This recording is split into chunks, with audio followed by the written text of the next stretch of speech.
오늘 하나님께서 우리에게 주시는 말씀은 고린도전서 10장 23절에서 33절까지의 말씀입니다. 고린도전서 10장 23절부터 33절까지의 말씀을 다 함께 봉독하도록 하겠습니다. 23절입니다. 시작. 모든 것이 가하나 모든 것이 유익한 것은 아니요 모든 것이 가하나 모든 것이 덕을 세우는 것은 아니니 누구든지 자기의 유익을 구하지 말고 남의 유익을 구하라.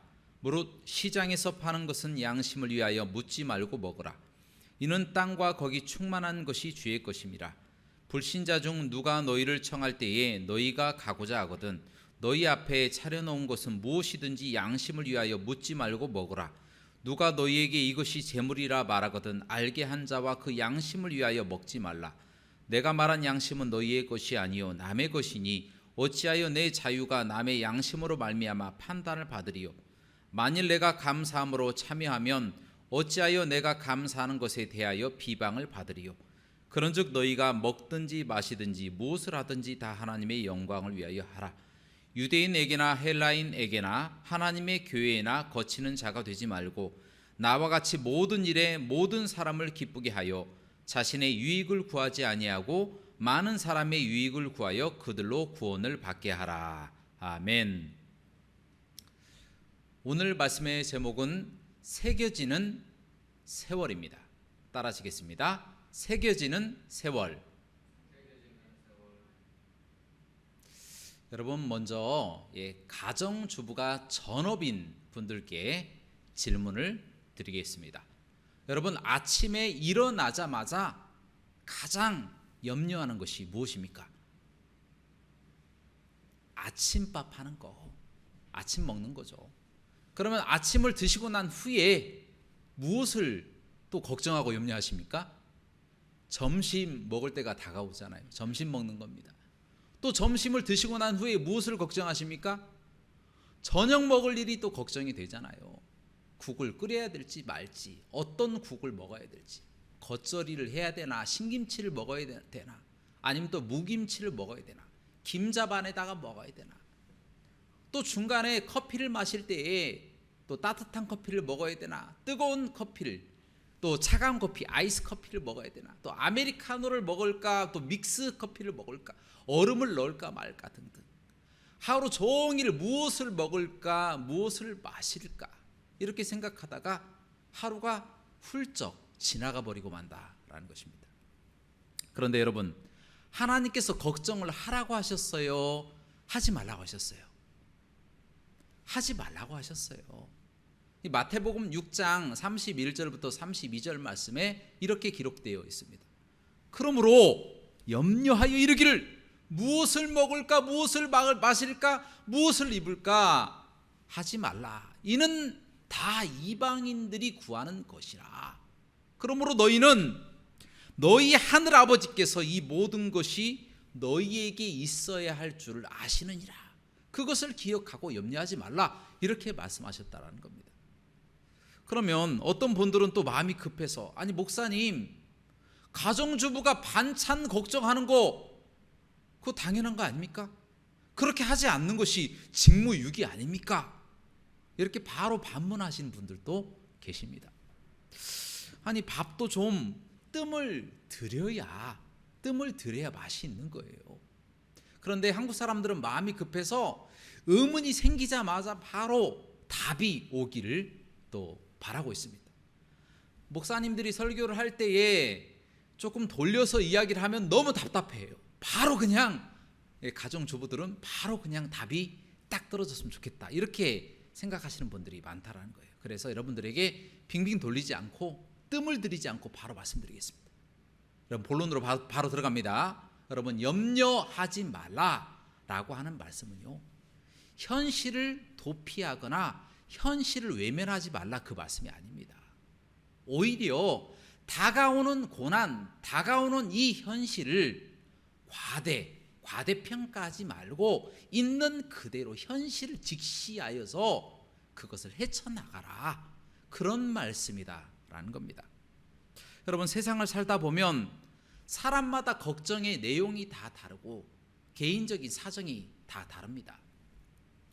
그때마다 만약 근심하고 염려하게 된다면 사람이 살아갈 수가 없는 겁니다.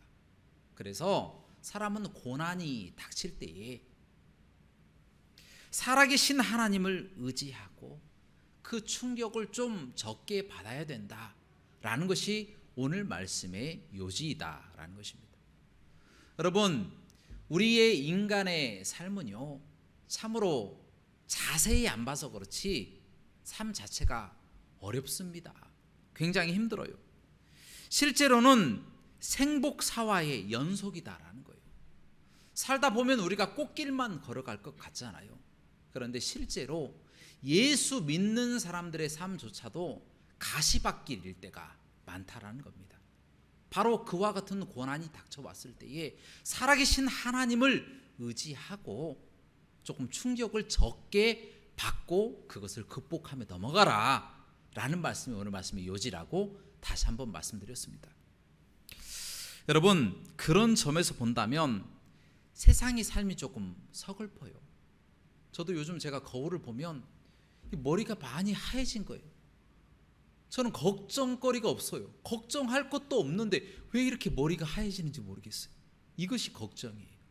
그리고 요즘 이 눈도 이 노안이 왔는지 글을 조금 가까이 되면 흐릿흐릿해서 잘 보이지 않아요. 예전에는 안 그랬거든요. 그런데 시간이 지나니까 노안도 오고 머리까지 하얘진 것을 보니까 참 격세의 지감을 느끼게 된다는 겁니다. 여러분, 그렇습니다. 이 세월이라고 하는 것을 우리가 아무리 붙잡으려고 해도 세월은 손살같이 지나가 버립니다. 우리가 살아오는 그 과정 속에서 얼마나 놓치고 싶지 않은 행복한 순간이 있었습니까? 그러나 그 순간도 지나가 버리고 말았습니다. 또한 눈물을 뚝뚝 흘릴 정도로 슬퍼하는 그와 같은 시간도 있었지 않습니까? 또 아무 의미 없이 그냥 보내버리는 그런 순간도 있었을 것입니다. 어쨌든 세월은 우리가 붙잡지 못하고 흐르는 강물처럼 속절없이 흘러버리는 것이 바로 우리의 세월이다라는 것입니다. 그제야 추억으로 남은 흘러가 버린 시간이 정말 소중했다라는 것을 깨닫게 되는 거예요. 나중에 뒤를 딱 돌아봤을 때에 슬프거나 즐겁거나 무의미했던 모든 순간들, 그것이 추억으로 남게 되고 세월이 손살같이 흘러버렸기 때문에 그것이 너무나도 소중한 것이었다라는 것을 우리 마음으로 또 체험하고 경험하게 된다는 것이죠. 그러면 여러분은 현재 어떻게 시간을 보내며 살고 계십니까? 어떻게 시간을 보내며 살고 계십니까? 대답이 없으시네요. 자, 그렇다면 앞으로 남아있는 시간을 여러분은 어떻게 사용하고 또 어떻게 활용하실 예정이십니까? 그냥 흐르는 강물처럼 마음껏 흥청망청 먹고 마시자라고 하지는 않으실 거고 또 그렇게 않으실 것이라고 제가 믿고 있고요. 그래서 오늘 말씀은 바로 여러분들에게 남아있는 이 시간을 얼마나 값지고 멋있게 살아갈 수 있는지 바로 그 방법에 대해서 함께 나누고 또 은혜를 또 경험하는 시간을 갖도록 하겠습니다. 자, 오늘 본문 말씀 고린도전서 10장 말씀에 보면요, 우상의 제물을 먹어야 되는지 먹지 않아야 되는지에 대한 이 문제가 나옵니다. 먹고 마시는 문제이죠. 이 고린도 교회는요, 사도 바울이 제2차 전도 여행 때에 세운 교회입니다. 그런데 이 고린도 지역은 항구 도시이기 때문에 상업이 굉장히 많이 발달이 되어 있었어요. 그래서 이 도시 안에 왕래하는 사람들이 너무 많아서 굉장히 향락 문화가 성행한 곳이었다, 그렇게 말씀드릴 수가 있다라는 거예요. 당연히 이 육상이나 이 해상으로 사람들이 많이 다니다 보니까 사고가 일어나잖아요. 그러니까 이 사람들이 세계 각지의 신들을 다 섬기고 있는 거예요. 그들에게 다 제사를 드리고 섬기고 있었다라는 겁니다. 예를 들어서 헬라에 이 제우스라고 하는 신이 있잖아요. 이 신에게 제사를 드렸어요. 드릴 때에 제물을 바칩니다.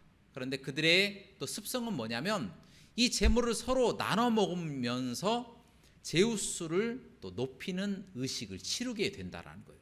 그래서 제물을 나눠 먹는다, 또 그것을 마신다라고 하는 의미는 제우스를 찬양한다, 예배한다라고 하는 의미를 갖고 있었다라는 거예요. 바로 그렇게 이 사람들에게 있어서 신을 예배하고 제사하고 또 드려진 제물을 서로 나눠 먹고 또 마시는 것, 이것이 굉장히 일상화가 되어 있었다라는 것입니다. 그런데 바로 이처럼 일상화가 된 고린도 사람들에게 사도 바울이 복음을 선포하니까 그들이 예수님을 믿어버린 거예요. 믿어버리고 나니까 이 사람들, 이 평소에 계속 일상적으로 우상을 숭배했던 그들의 삶이 과연 얼마나 바뀌겠느냐, 이런 기대감이 별로 들지 않는 상황이었다는 것은 저와 여러분도 다 추측해서 알 수가 있는 겁니다. 예상대로. 그래서 이 사람들은 이 먹고 마시는 문제 때문에 참 고민을 많이 했습니다. 교회 안에서도 문제였고 교회 밖에 다른 사람들과 이 관계를 하면서도 이 먹는 것, 마시는 것, 이 문제를 어떻게 해결을 해야 할까라고 고민을 많이 했던 사람들이 이 고린도 교회 사람들이었다는 거예요. 그래서 사도 바울이 안 되겠다, 이 사람들에게 이 먹는 것, 마시는 것, 우상의 제물을 어떻게 해야 되는지에 대해서 이 고린도전서 10장 말씀을 통하여 정리해야 되겠다, 이렇게 결정을 하고 편지를 써서 보낸 내용이 바로 오늘 본문 말씀 고린도전서 10장의 말씀이다 라는 것입니다. 자, 먼저 고린도전서 10장 23절부터 24절의 말씀을 함께 봉독하도록 하겠습니다. 23절 24절 시작. 모든 것이 가하나 모든 것이 유익한 것은 아니요, 모든 것이 가하나 모든 것이 덕을 세우는 것은 아니니 누구든지 자기의 유익을 구하지 말고 남의 유익을 구하라. 아멘. 자, 여기에서 모든 것이 가하다라고 하는 뜻은 무슨 뜻이냐면 디모데 전서 4장 3절부터 4절까지의 말씀에서 이런 말씀이 기록되어 있어요. 하나님께서 지으신 모든 음식물은 선함으로 감사함으로 받아 먹으면 모든 것을 다 먹을 수가 있고 버릴 것이 아무것도 없다라는 말씀이에요. 다 먹을 수가 있다라는 거예요. 우상의 제물 까짓것 다 먹을 겁니다. 그냥 음식물이에요. 우상에게 예배를 드리고 제사를 드린다라는 의미로만 먹지 않는다면 우상의 제물이건 또 심지어 구약에 먹지 말라고 하는 이 비늘 없는 물고기, 그리고 되새김질을 못하는 짐승까지도 하나님은 다 먹을 수가 있다라고 말씀해 주신다라는 거예요. 다 먹을 수가 있어요. 여러분, 이슬람에서 할랄이라고 하는 음식이 있어요. 할랄이라고 하는 음식은 이슬람의 제사장, 이 이맘이라고 하는 이 제사장들이라고 합니다. 이슬람의 제사장을 이맘이라고 하는데 이들이 기도하고 도축하는 것만 그들은 먹을 수가 있어요. 그것이 할랄입니다. 그런데 그 할랄을 우리 기독교인들이 먹을 수 있을까요, 없을까요? 먹을 수가 있어요. 그들은 물론 알라에게 절한다라고 하는 의미로 도축을 하고 또 기도를 하지만 우리는 그냥 음식으로 보는 거예요. 그래서 얼마든지 먹을 수가 있다라는 거예요. 비늘 없는 물고기, 그게 뭐가 있습니까? 장어. 여러분 못 먹습니까? 여러분 문어 이런 거 못 먹습니까? 성경적으로 구약적으로 본다면 못 먹는 음식이 맞아요. 그런데 지금은요, 없어서 못 먹습니다. 다 먹습니다. 왜요? 하나님께서 자유함을 주셨기 때문에 다 먹을 수가 있는 거예요. 또 발굽이 갈라져 있지만 되새김질을 못하는 돼지 같은 짐승들, 그런 짐승들 못 먹습니까? 아니에요. 다 먹어도 됩니다. 이 모든 것을 다 먹어도 되고 우상에게 바쳐진 음식이건 아니건 필요 없어요. 먹을 수 있는 음식물은 우리가 다 먹을 수가 있다는 거예요. 왜 그렇습니까? 하나님이 만드신 모든 것이 다 선하시다. 하나님이 만들어 놓으신 모든 음식물이 다 선함에 그것을 감사함으로 먹으면 다 먹을 수가 있다라고 하는 말씀이다. 그리고 다음으로 모든 것이 가하다라고 하는 이 말씀, 다 먹을 수 있다라고 하는 말씀, 그 뒤에 또 다른 말씀이 나와요. 어떤 말씀이요? 그러나 모든 것이 다 유익한 것은 아니고 모든 것이 다 덕을 세우는 것은 아니다라는 말씀이 나옵니다. 여기에서 모든 것이 다 유익이 되지 않고 모든 것이 덕을 세우는 것이 아니다라고 하는 뜻은 무슨 뜻일까요? 모든 것을 다 먹는 것, 이 먹는 것에 관한 문제인데 그것이 유익이 되지 않고 덕이 되지 않는 순간이 있다라는 거예요. 그 순간이 언제냐? 바로 그 먹는 사람에게는 해당이 안 되는 이야기예요. 무슨 이야기냐면 그것을 먹는 사람에게는 자유함이 있어요. 그러나 그 먹는 것을 보고 실족하는 사람에게는 유익이 안 되고 덕이 안 된다. 그런 의미다라는 것입니다. 자, 무슨 얘기인지 알겠죠? 즉 우리에겐 모든 것을 먹을 자유가 있어요. 다 먹을 수가 있어요. 그러나 그것으로 결코 정죄를 받지 않지만 우리가 먹는 그 모습을 보고 신앙이 연약한 사람들, 하나님의 말씀을 잘 모르는 사람들은 실족할 수도 있기 때문에 먹지 않는다라고 하는 말씀이다라는 겁니다. 그래서 24절에 누구든지 자기의 유익을 구하지 않고 남의 유익을 구하라라고 하는 말씀은 먹을 자유가 있지만 먹을 자유를 행사하지 않는다라고 하는 뜻이다라는 겁니다. 자, 이것이 좀 더 구체적으로 어떤 상황인지 25절부터 29절 말씀을 통하여 한번 살펴보도록 하겠습니다. 25절부터 29절 말씀을 다 같이 봉독하도록 하겠습니다. 시작. 무릇 시장에서 파는 것은 양심을 위하여 묻지 말고 먹으라. 이는 땅과 거기 충만한 것이 주의 것임이라. 불신자 중 누가 너희를 청할 때에 너희가 가고자 하거든 너희 앞에 차려놓은 것은 무엇이든지 양심을 위하여 묻지 말고 먹으라. 누가 너희에게 이것이 재물이라 말하거든 알게 한 자와 그 양심을 위하여 먹지 말라. 내가 말한 양심은 너희의 것이 아니요 남의 것이니 어찌하여 내 자유가 남의 양심으로 말미암아 판단을 받으리요. 아멘. 자, 그러니까 시장에서 파는 음식물은 그것이 우상의 제물이건 뭐 비늘 없는 물고기건 발굽이 갈라졌지만 되새김질을 안 하는 짐승의 고기건 상관없이 다 먹을 수가 있다는 거예요. 왜입니까? 하나님이 지으신 모든 것이 선하시다라는 거예요. 주에게 이 땅의 모든 것들, 땅에 충만한 모든 것들이 다 속해져 있기 때문에 그와 같은 것들을 감사함으로 먹으면 버릴 것이 없다. 그렇기 때문에 먹을 수가 있다라는 겁니다. 또 예를 들어서 불신자 중에서 누가 우리를 초청할 때가 있어요. 만약에 불교 신자가 목사님을 초청할 때도 있어요. 그런데 이제 제사를 드리고 난 다음에 음식을 우리에게 내올 때도 있을 것 아닙니까? 그러면 그것을 안 먹는 것이 옳습니까? 아니다라는 거예요. 그것은 차려준 사람의 성의를 위해서 먹어라 라고 말씀하고 있다라는 거예요. 먹어야 된다라는 겁니다. 먹어도 된다. 그것이 죄가 되지 않는다. 그것을 말씀해 주는 거예요. 왜냐? 하나님께서 창조하신 모든 음식물이 선하심에 그것을 먹는 것, 감사함으로 먹으면 죄가 되지 않는다라고 말씀하기 때문에 먹어도 된다라는 것입니다. 그러나 만약 우리가 우상의 제물을 먹고 있을 때에 어떤 사람이 손가락질하면서 이것은 우상의 제물이야 라고 이야기를 한다면 그 말하는 사람을 위해서 또 말하는 사람의 양심을 위해서 먹지 말라고 말씀하고 계십니다. 이게 왜 이렇게 말씀하고 계시느냐? 지금 이렇게 우상의 제물이라고 지적하는 사람의 특징이 뭐예요? 하나님의 말씀을 잘 알지 못해요.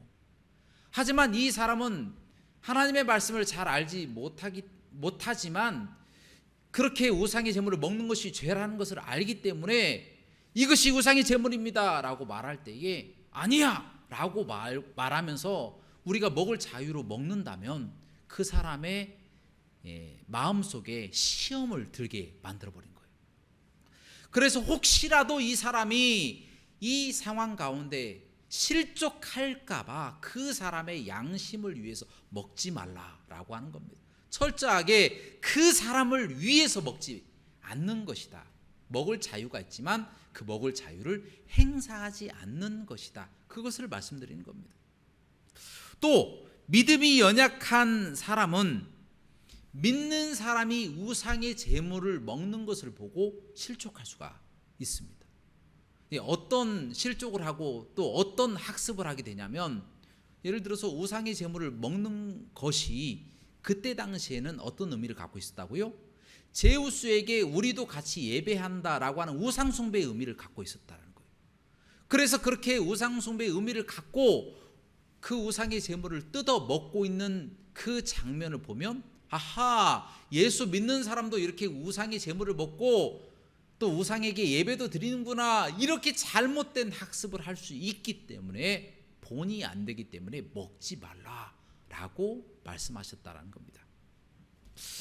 참 세상 살기 힘들죠. 아니, 먹고 마시는 것까지 다른 사람들의 그 눈치를 봐야 된다. 여러분, 이것이 말이 됩니까? 그러나 성경 말씀을 통하여 우리에게 도전하고 계시는 말씀은 그렇게 하라라는 겁니다.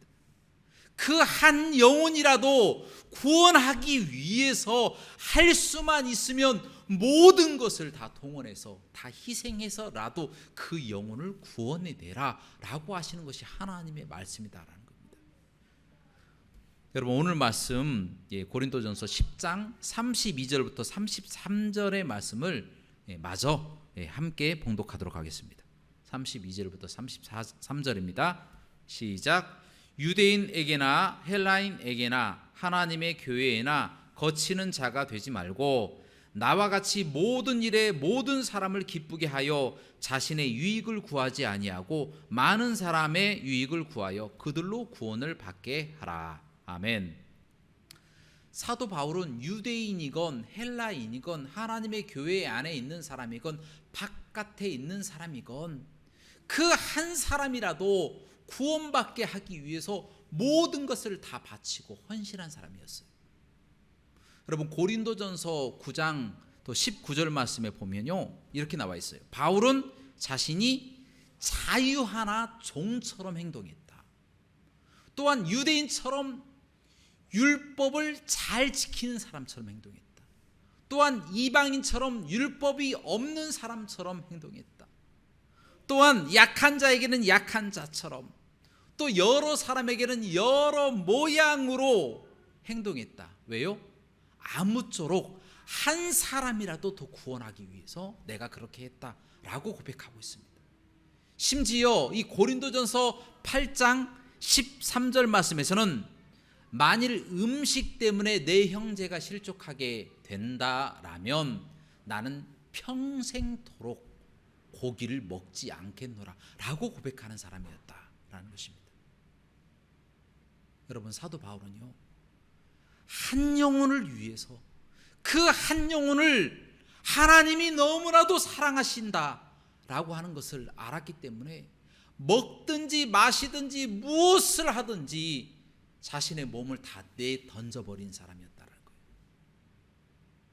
여러분, 그래서 사도 바울은 어떻게 되었습니까?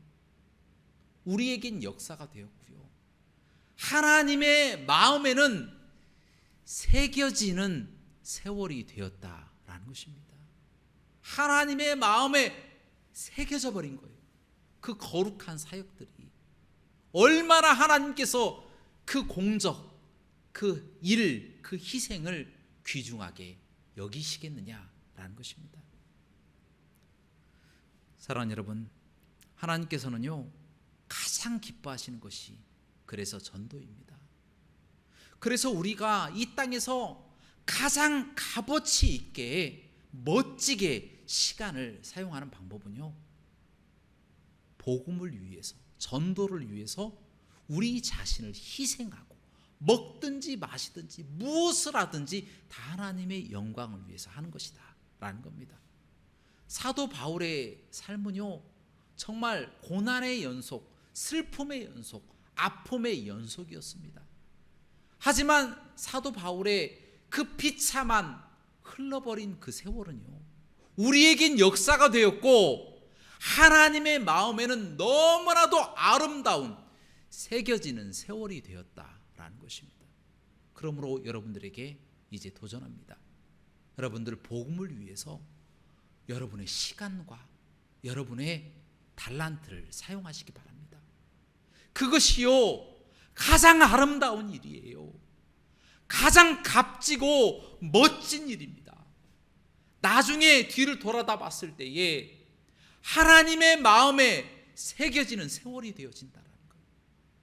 그 하나님의 사랑, 하나님의 칭찬과 하나님의 축복을 받을 거룩한 이 사역에 우리가 함께 동참하며 하나님의 복음을 위해서 먹든지 마시든지 무엇을 하든지 다 하나님의 영광을 위해서 수고하시는 저와 여러분들의 삶이 되시기를 주님의 이름으로 축원합니다. 함께 기도하시겠습니다. 사랑과 은혜가 풍성하시고 자비로우신 하나님 아버지시여, 하나님의 마음에 새겨지는 세월을 가진 바울이 있습니다. 저희도 새겨지는 세월처럼 흘러가는 이 역사가 비참한 역사, 고통의 역사라고 할지라도 그것이 하나님의 마음을 시원하게 해드리고 또한 하나님께 칭찬을 받는다면 얼마나 기쁜 새겨지는 세월이 되겠습니까? 이와 같은 삶을 통하여 많은 죽어가는 영혼들을 구원해 낼 수 있도록 인도하여 주옵소서. 예수 그리스도 이름으로 간절히 기도합나이다. 아멘.